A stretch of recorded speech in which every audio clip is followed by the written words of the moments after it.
Welcome back mga kagri sa ating munting channel. So we are here, we're going to Barangay Mantalongon, Dalaget, Cebu, one of the barangays here in Dalaget, no?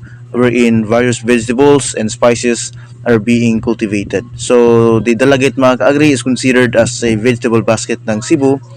It's because majority of the vegetables in Cebu are actually coming from here, no? So and as we can see mga kaagri, nababalot po ng mga fog itong paligid ng barangay, and ito po ay bilang blessing po, no, ng ating mga kaagri dito, sapagkat ito po ay maging ideal and favorable po doon sa kanilang mga tanim, no? So it's been a long time po na hindi po tayo or hindi po sila nakaranas ng ganito, and in fact this is the first time in year 2024 that they're actually experiencing this fog mga kaagri, and which is really give them hope na maka-recover yung ibang commodity like yung sayote na hindi po or stunted po yung growth, at pati na rin po yung bunga.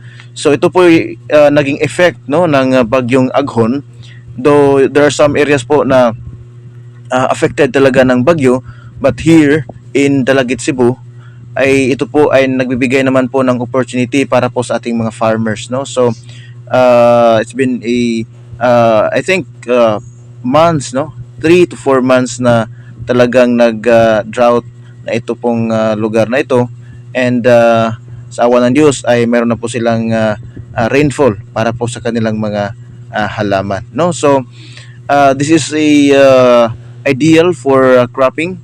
So this is the in preparation also for the second cropping season para sa kanila, at asahan natin na mas dumami pa yung production ng kanilang vegetables, at kaakibat naman dyan ay yung pagbaba, no, ng presyo doon sa kanilang mga produkto, kasi kung maraming supply ay maepektuhan po yung presyo, at bumaba yung mga presyo. And in fact merong mga pangyayari po na umabot ng 5 pesos per kilo yung cabbage, no? So kaya here we are really encouraging our farmers to adopt the farm diversification, no?